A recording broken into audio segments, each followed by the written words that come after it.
Kamu sudah merasakan sesuatu bergeser sebelum aku mengatakannya, dan hari ini aku datang untuk menamai pergeseran itu dengan jernih. Ketika judul ini sampai kepadamu, ia tidak masuk seperti hiburan, melainkan seperti kabar yang mengetuk pintu yang sudah lama kamu jaga dalam diam. Kamu mungkin sedang duduk di kamar, memegang ponsel, menatap layar tanpa benar-benar melihatnya, sementara dada terasa lebih berat daripada yang kamu mau akui. Ada hari-hari ketika napasmu pendek, bahumu keras, dan pikiranmu berjalan lebih cepat daripada hatimu. Di saat seperti itu, pesan yang datang tidak selalu terasa manis, tetapi justru itulah yang membuatnya benar. Kamu tidak sedang dikejar oleh kebetulan, kamu sedang disentuh oleh arti. Dan ketika sesuatu menyentuh arti, hidup tidak bisa lagi diperlakukan seperti sebelumnya. Aku tidak memintamu untuk berlari, hanya untuk tinggal sebentar di sini dan mendengar dengan lebih dalam. Sebab kadang-kadang yang paling suci tidak masuk dengan suara keras, tetapi dengan ketepatan yang tenang. Kamu tidak salah membaca rasa gelisah itu, kamu sedang dipanggil untuk memperhatikannya.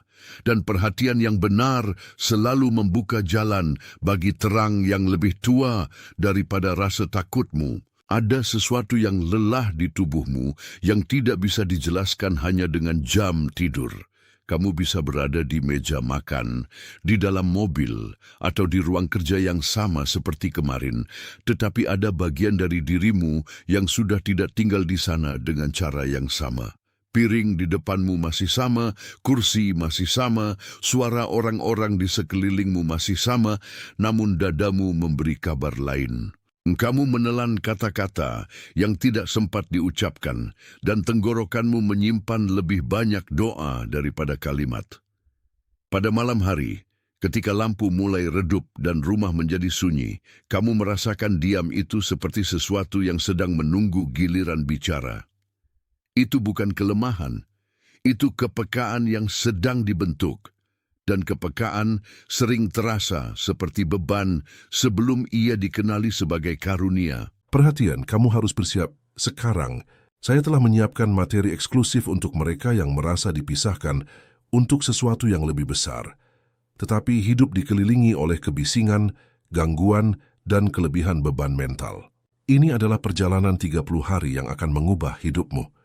Jalan terpandu untuk melindungi pikiranmu dan mempersiapkan diri untuk apa yang akan datang dengan praktik harian fokus, batasan, dan disiplin.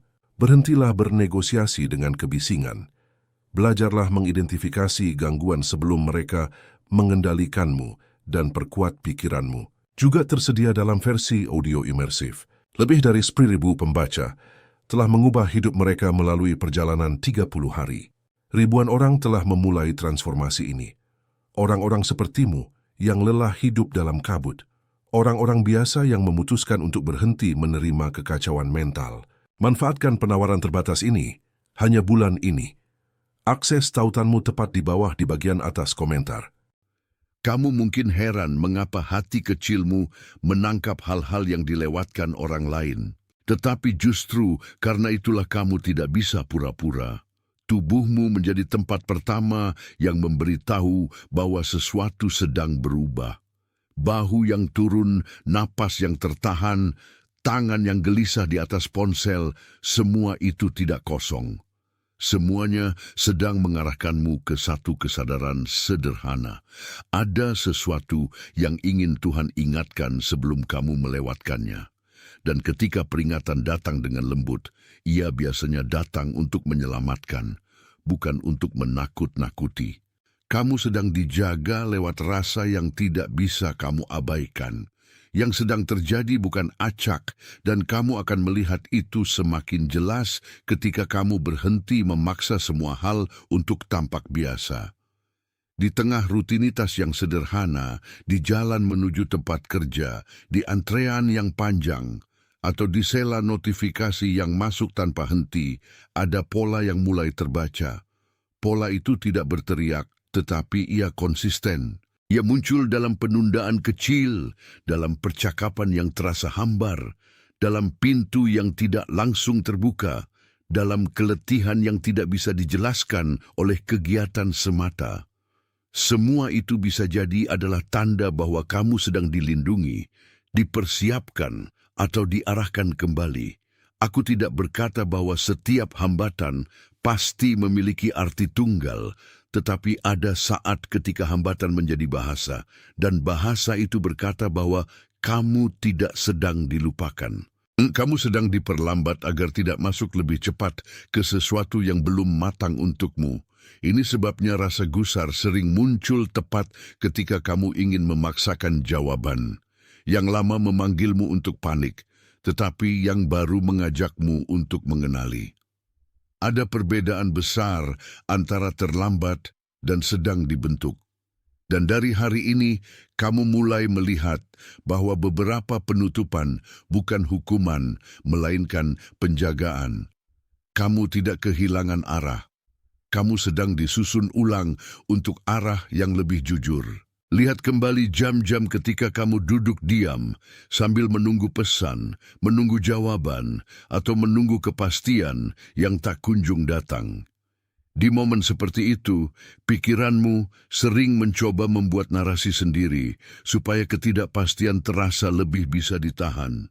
Kamu mulai menebak, membandingkan, dan menafsirkan semuanya dengan tergesa. Namun hati yang lelah tidak butuh tebakan baru. Ia butuh kebenaran yang tenang. Kamu mungkin sudah merasakan bahwa ada bagian hidup yang tidak lagi bisa diselesaikan dengan cara lama.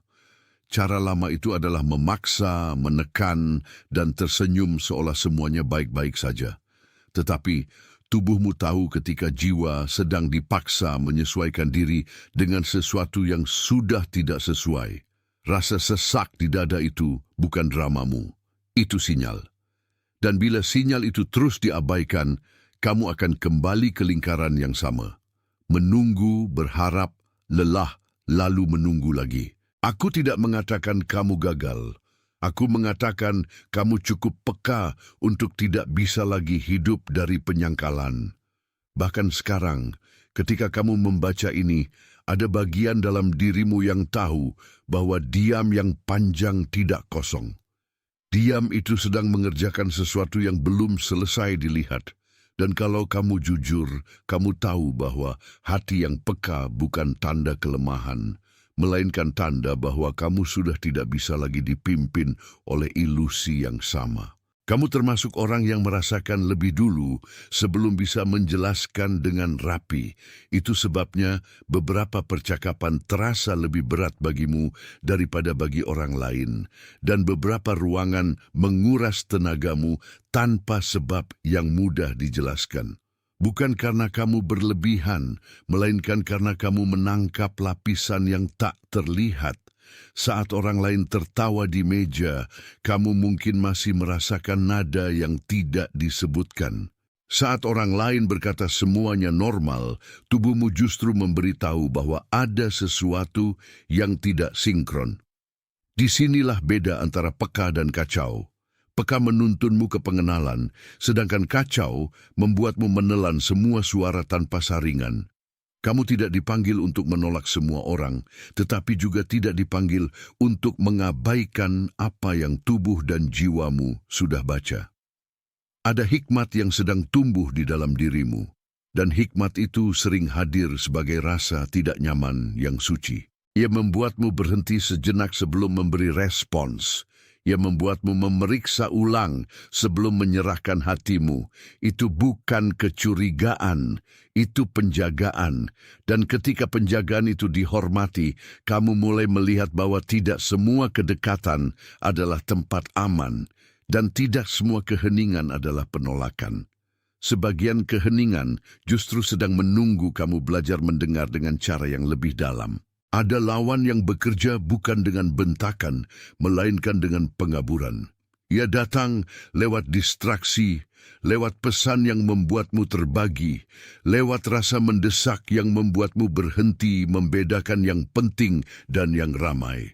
Kamu membuka ponsel, lalu tanpa sadar waktumu habis untuk hal-hal kecil yang tidak memberi damai.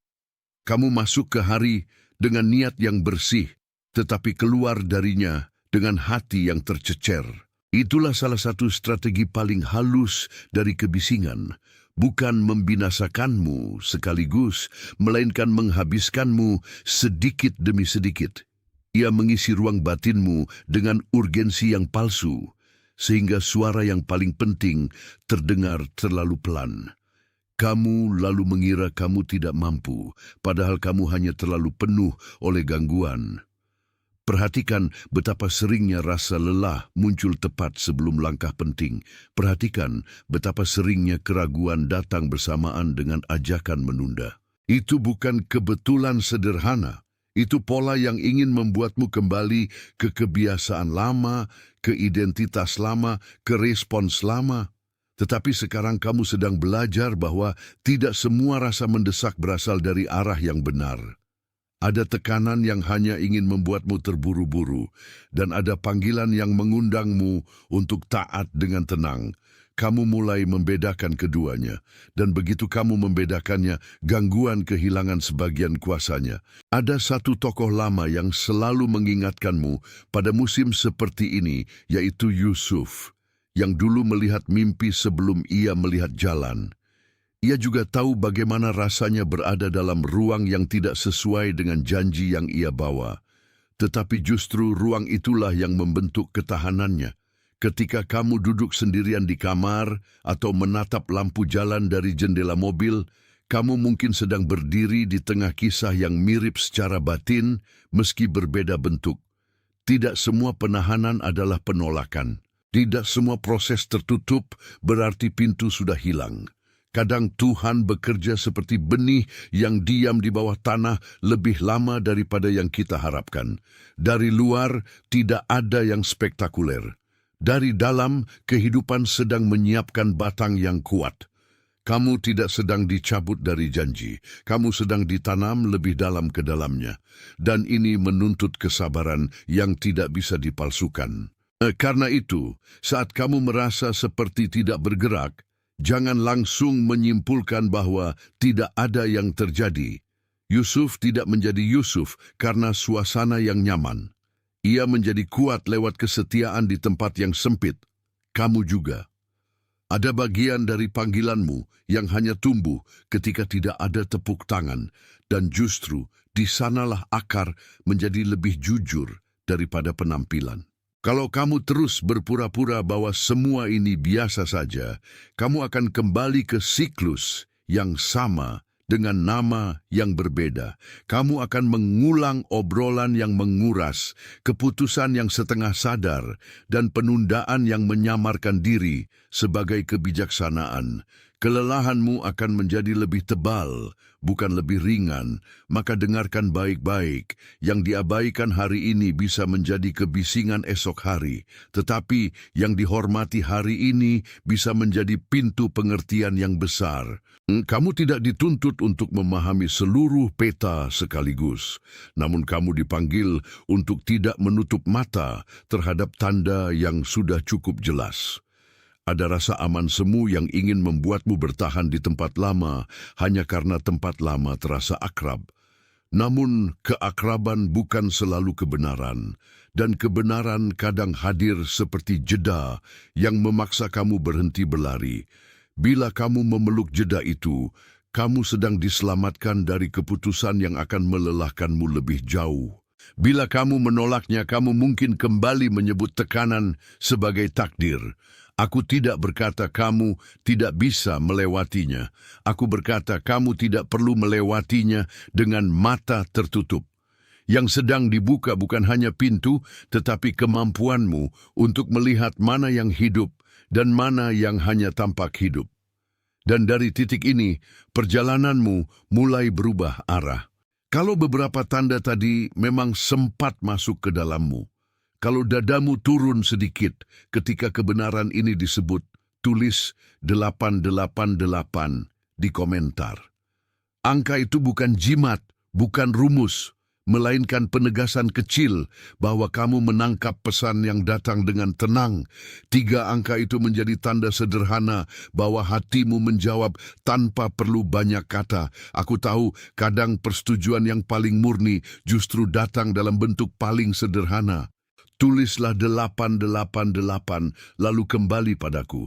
Yang kamu tulis tidak mengubah Tuhan, tetapi itu menandai bahwa kamu tidak lagi menolak caranya berbicara.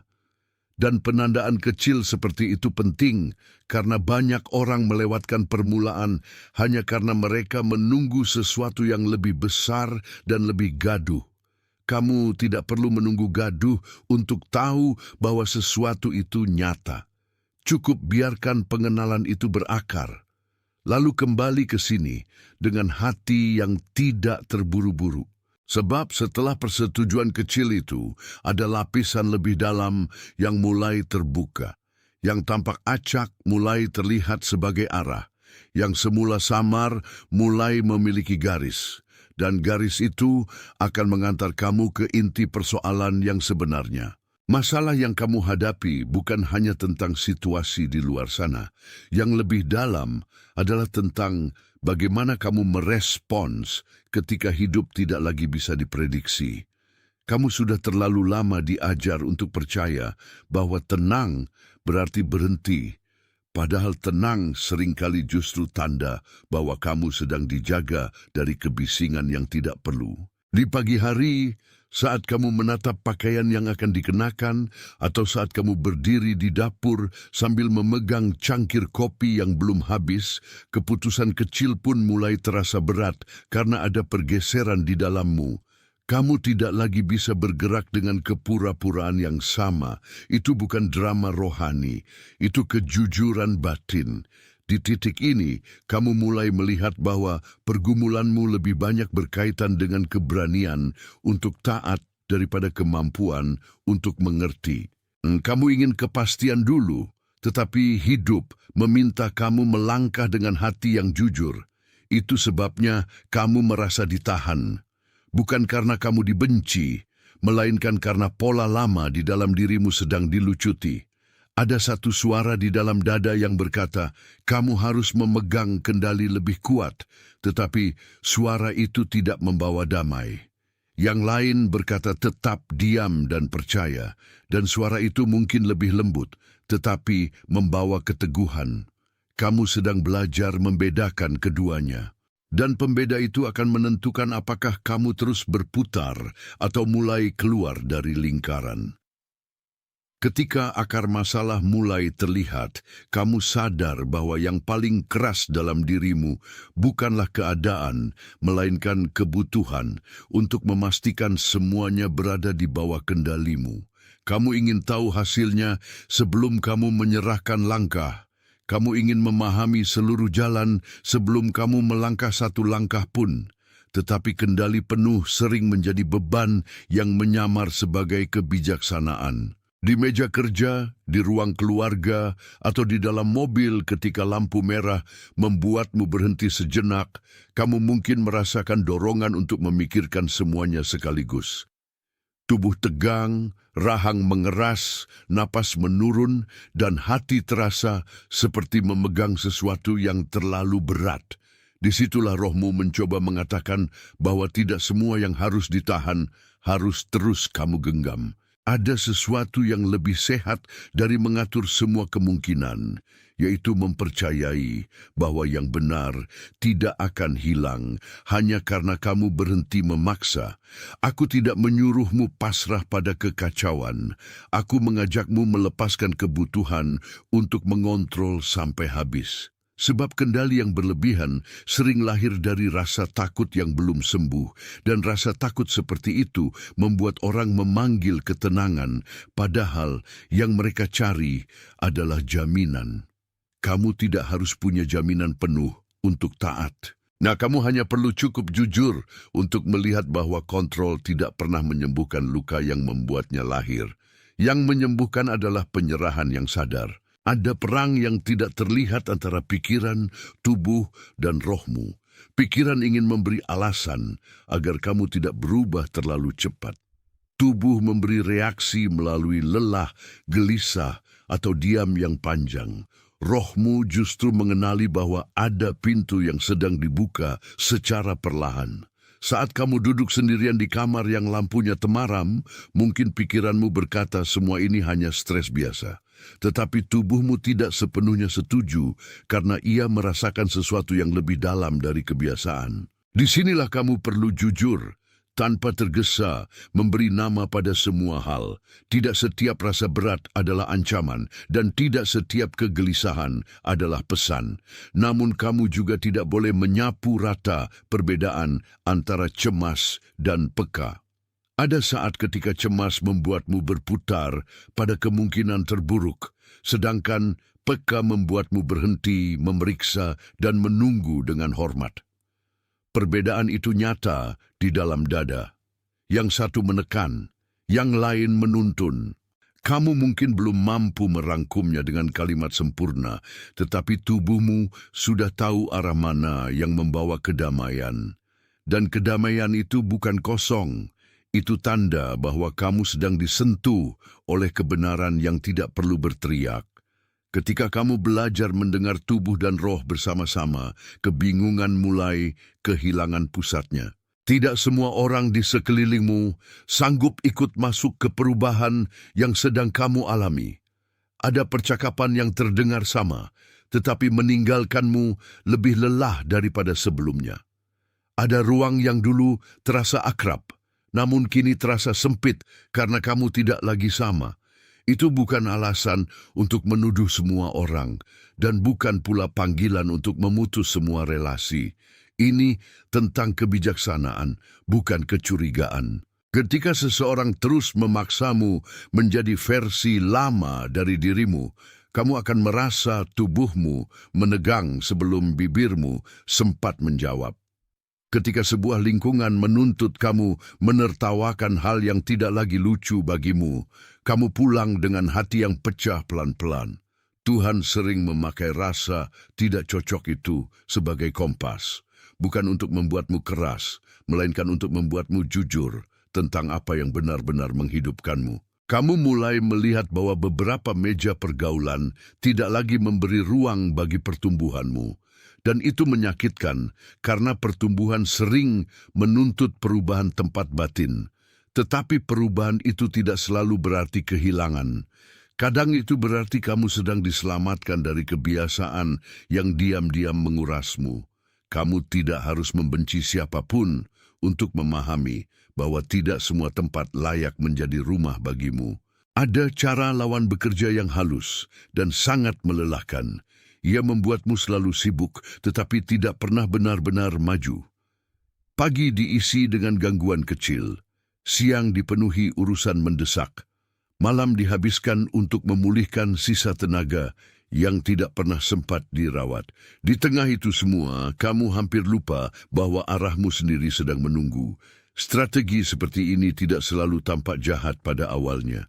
Ia terlihat seperti produktivitas, padahal yang dilakukannya adalah memecah fokusmu menjadi serpihan-serpihan kecil. Kamu mulai menjawab semua hal, tetapi tidak menjawab suara terdalam dalam dirimu. Kamu mulai merespons banyak pesan, tetapi tidak merespons panggilan yang paling penting, dan disinilah kelelahan menjadi alat pengaburan. Kalau tubuhmu terus dipaksa bergerak tanpa makna, lama-lama ia berhenti percaya bahwa ada tujuan. Tetapi kamu sedang dipanggil kembali ke tujuan itu. Kamu tidak diciptakan hanya untuk menambal kekacauan orang lain. Ada pekerjaan batin yang harus kamu jaga. Ada ruang sunyi yang harus kamu lindungi. Ada keputusan yang tidak boleh ditunda sampai kekuatanmu habis. Ketika kamu berani menolak kebisingan yang tak penting, kamu mulai merebut kembali hidup yang sempat tercecer. Itulah kemenangan yang sering tidak terlihat, tetapi sangat nyata. Sekarang kamu berdiri di ambang keputusan yang lebih jujur daripada semua penundaan sebelumnya. Kamu sudah tahu cukup banyak untuk berhenti pura-pura tidak tahu. Di titik ini, yang tersisa bukan lagi kebingungan total, melainkan pilihan untuk terus berdamai dengan yang lama atau menyeberang ke yang baru.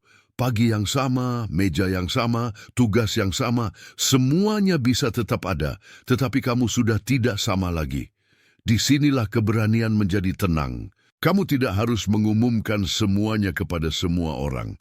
Beberapa keputusan terbaik diambil dalam diam, bahkan saat kamu duduk di kasur dengan kaki menyentuh lantai dingin atau saat kamu berdiri di bawah air mandi yang mengalir pelan, keputusan itu sedang disusun di dalam batinmu. Tidak ada teriakan besar, ada keteguhan kecil yang tidak bisa lagi dinegosiasikan. Kamu berhenti berdebat dengan apa yang telah berulang kali ditunjukkan kepadamu.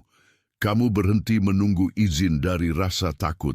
Dan begitu itu terjadi, pintu yang tadinya terasa berat mulai berubah makna. Bukan karena semua masalah hilang, melainkan karena kamu sudah tidak memberi masalah itu kursi utama di dalam hatimu. Yang lama kehilangan kuasa ketika kamu berhenti memberinya pusat.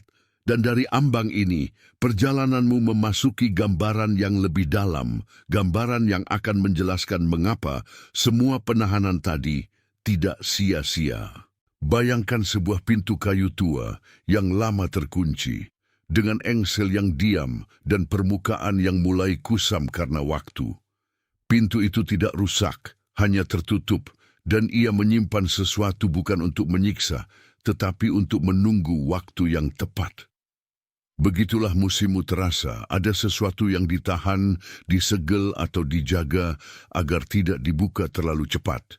Kamu mungkin melihatnya ketika menatap ruangan yang sunyi, ketika lampu meja menyinari sudut yang sama setiap malam, ketika tanganmu berhenti sejenak di atas gagang pintu.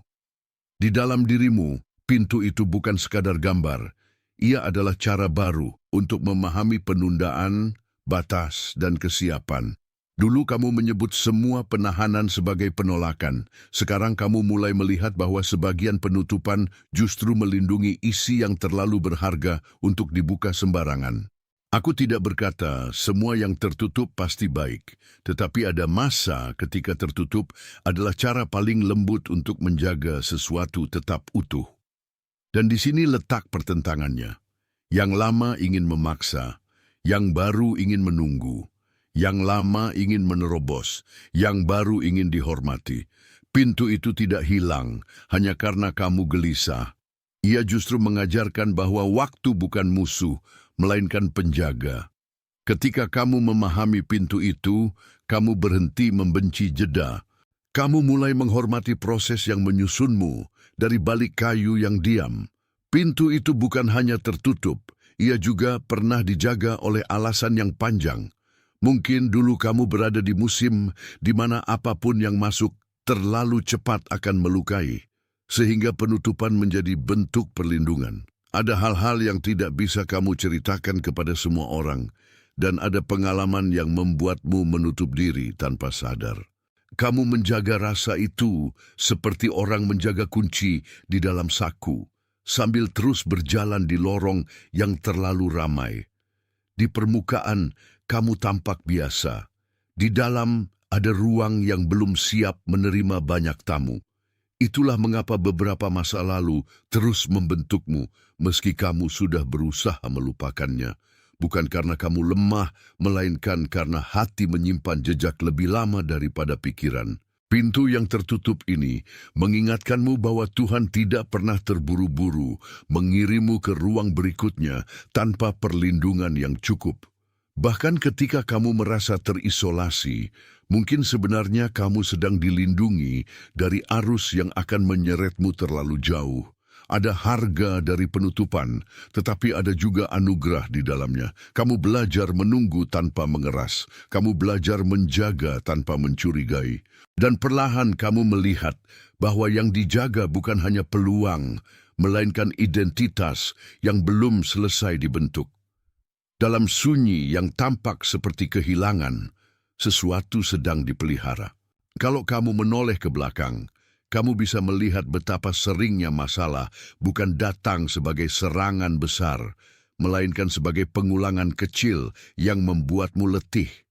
Pintu yang tertutup membuatmu menunggu, menunggu membuatmu bertanya, bertanya membuatmu ragu, dan ragu membuatmu hampir menyerah pada interpretasi lama. Tetapi sekarang pola itu mulai retak. Kamu mulai memahami bahwa yang tertutup tidak selalu menolakmu. Kadang yang tertutup sedang menahanmu dari langkah yang belum cocok dengan musimmu. Di jalan raya, di lampu merah, di toko yang ramai, atau di rumah yang sunyi, kamu belajar bahwa tidak semua jawaban harus dipaksakan segera. Ada jeda yang menyelamatkan. Ada hening yang mengumpulkan kekuatan, dan bila kamu menerima itu, kamu akan lebih jarang terluka oleh pintu yang belum terbuka, sebab kamu tidak lagi mengukur kasih sayang hanya dari kecepatan. Kamu mulai mengukur dengan kebenaran. Itu perubahan yang besar. Karena kecepatan bisa memukau, tetapi kebenaran menahanmu agar tidak kehilangan diri. Dan ketika kamu berhenti memaksa pintu, kamu mendengar bunyi kecil dari engsel yang mulai berubah. Ia belum terbuka penuh, tetapi ia tidak lagi sama. Begitu juga dengan hidupmu. Ada gerak yang mulai muncul dari tempat yang dulu diam, dan gerak itu mengarahkanmu ke langkah selanjutnya. Kamu bisa merasakan bahwa sesuatu di dalam pintu itu mulai bernafas. Bukan secara harfiah, melainkan seperti harapan yang tadinya dipeluk terlalu rapat mulai diberi ruang. Cahaya kecil menembus celah yang semula tertutup, dan itu cukup untuk mengubah cara kamu berdiri. Di kamar yang sama, dengan jendela yang sama, kamu tiba-tiba menyadari bahwa yang selama ini kamu sebut tertahan sebenarnya sedang disiapkan untuk bergerak. Ada bunyi halus dari dalam jiwa, seperti kunci yang selama ini diam, akhirnya diakui keberadaannya. Ini bukan euforia, ini pengenalan. Kamu tidak meledak, tetapi kamu menyala perlahan. Dan di momen seperti ini, kamu perlu hati yang sanggup membedakan antara pintu yang sedang dijaga dan pintu yang benar-benar akan dibuka. Karena tidak semua gerak harus dipaksa menjadi cepat. Sebagian gerak justru kudus karena tenang. Kamu bisa melihatnya dari cara napasmu yang mulai lebih panjang, dari bau yang sedikit lebih ringan, dari rasa dalam dada yang tidak seberat sebelumnya. Itu tanda bahwa sebuah musim sedang bergeser, dan saat musim bergeser, orang bijak tidak berteriak dulu. Ia memperhatikan, ia mengucap syukur dalam diam. Ia membiarkan cahaya kecil itu menjadi cukup untuk menuntunnya ke depan. Yang tertutup tadi tidak lagi tampak seperti akhir. Ia mulai tampak seperti persiapan. Jika gambaran pintu itu terasa seperti menggambarkan sesuatu di dalam hidupmu, tulislah "aku melihat itu" di komentar. Jangan simpan pengenalan itu hanya di dalam kepala. Biarkan ia menjadi kata yang jujur. Karena kata yang jujur sering menandai bahwa hati sudah benar-benar mendengar. Aku melihat itu bukan sekadar kalimat, melainkan kesaksian kecil bahwa kamu tidak lagi menolak bentuk jelas dari apa yang sedang dibuka. Saat kamu menulisnya, kamu sedang memberi nama pada perubahan yang selama ini berputar tanpa suara. Lalu kembali padaku, sebab setelah pengenalan itu yang dibutuhkan bukan penjelasan tambahan, melainkan keberanian untuk tinggal sedikit lebih lama di makna yang sudah datang. Jangan lompat keluar dari momen ini terlalu cepat, biarkan ia menyentuh bagian yang paling lama menunggu jawaban. Karena ketika kamu kembali, kamu akan melihat bahwa pintu itu tidak hanya berbicara tentang penutupan, tetapi juga tentang kesiapan yang mulai matang. Dan kesiapan yang matang tidak pernah datang sebagai kebetulan. Ia lahir dari musim panjang yang diam. Ia lahir dari hati yang mau dididik oleh jeda. Ia lahir dari kamu yang berani. Perhatian, kamu harus bersiap sekarang. Saya telah menyiapkan materi eksklusif untuk mereka yang merasa dipisahkan untuk sesuatu yang lebih besar, tetapi hidup dikelilingi oleh kebisingan, gangguan, dan kelebihan beban mental. Ini adalah perjalanan 30 hari yang akan mengubah hidupmu. Jalan terpandu untuk melindungi pikiranmu dan mempersiapkan diri untuk apa yang akan datang dengan praktik harian fokus, batasan, dan disiplin. Berhentilah bernegosiasi dengan kebisingan. Belajarlah mengidentifikasi gangguan sebelum mereka mengendalikanmu dan perkuat pikiranmu. Juga tersedia dalam versi audio imersif. Lebih dari 10.000 pembaca telah mengubah hidup mereka melalui perjalanan 30 hari. Ribuan orang telah memulai transformasi ini. Orang-orang sepertimu yang lelah hidup dalam kabut. Orang-orang biasa yang memutuskan untuk berhenti menerima kekacauan mental. Manfaatkan penawaran terbatas ini hanya bulan ini. Akses tautanmu tepat di bawah di bagian atas komentar.